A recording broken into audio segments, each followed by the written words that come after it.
may tambala na!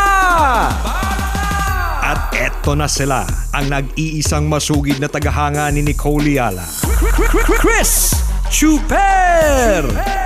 Kasama ang nag-iisang die-hard fan ni Chris Chuper, Nicole Yala! Mula sa Mahiwagang Burnay, ang kwento.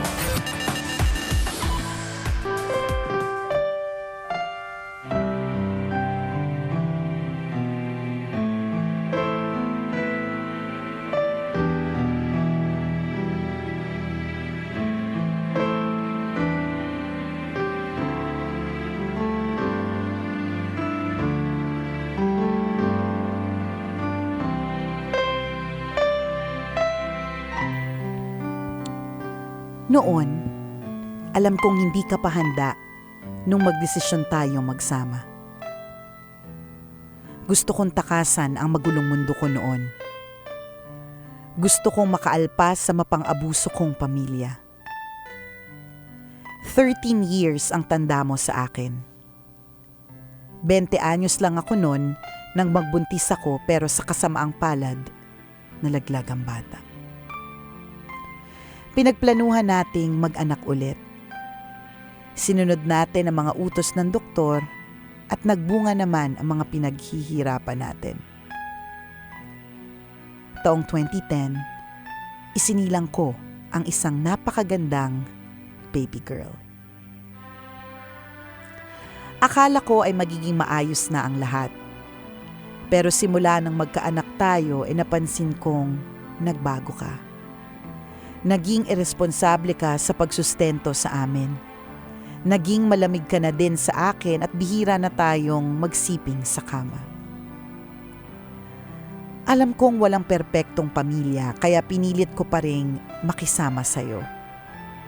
Nagsama pa tayo ng matagal na panahon sa pag-asang makakayanan natin ang mga pagsubok.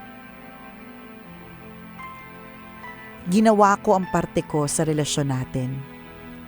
Pilit ko ring sinasalo ang mga obligasyon hanggang sa malubog na ako sa utang. Taong 2015, dumating ang isang malaking pagsubok sa buhay ko at sa relasyon natin.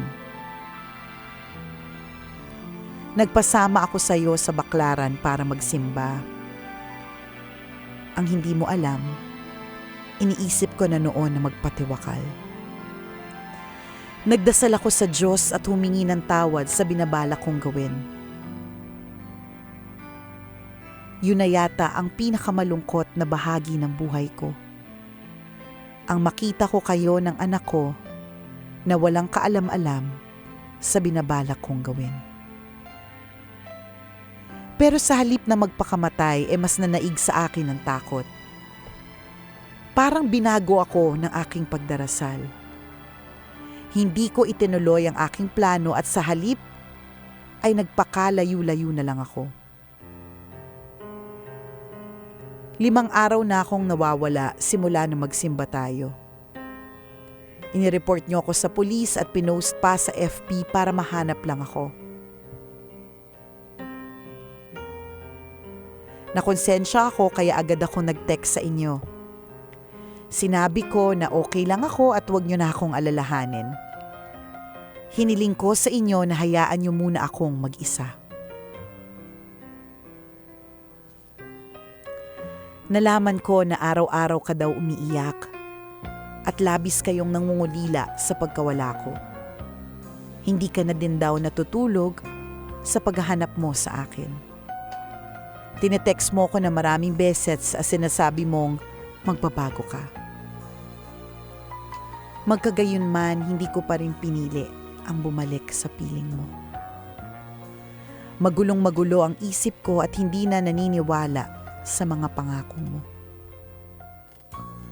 Tumagal pa ng 6 na buwan ang aking pagkalugmok. Sa mga panahong iyon, nakilala ko si Jerome. Si Jerome ang naging taga-aliw ko sa panahong malungkot ako. Ramdam ko na mahal niya ako kaya sumugal ako para ibigin siya. Gustuhin ko mang bumalik sa dating ako. Pero sa ngayon, dito ako mas masaya. Sa piling ng taong mas mahal ako kesa sa taong mahal ko. Patawarin mo ako sa aking karupukan. Sana ay maging masaya ka na nang wala sa piling ko. Sana ay alagaan mo ang bunga ng pagmamahalan natin noon. Salamat sa maraming bagay na itinuro mo sa akin. Mag-uumpisa ako ulit, pero mag-uumpisa ako na hindi ikaw ang kasama. Mahal kita, pero may nagmamahal na sa aking iba. Sana pag nakita mo kaming magkasama, ay hindi mo kami suguring dalawa. Makakalimot ka rin balang araw. Matatanggap mo rin balang araw ang katotohanang hanggang pagkakaibigan na lang talaga ang para sa ating dalawa. Paalam at mag-ingat ka. Love, Maria. Ang bukas na liham na ito ay ipinadala sa atin ni Maria, isang tambalanista. Si Maria. Okay. Ay, Maria. Well, we cannot judge you. May hindi... Decision mo yan. Ano mo yan? Decision mo yan. Tsaka, Buhay mo yan. At tsaka I'm sure hindi mo naman hiningi opinion namin. Oo. Diba? Nag-share ka lang ng sentimiento de asukal. Bakit sentimiento de asukal, no? Bakit ba? Saan nanggali yun? Ako lang ba? Sentimiento de pwede asukal, di ba? Baka naman sa lugar nyo, sa amin asin kasi. Sentimiento de asin. Parang bitin yung asin. Sentimiento de asukal. Ngayon ko lang napakinggan yun eh. Ganun ba? Oh. Well, kasi invento ko lang yun. Always your number one. SM Radio Station.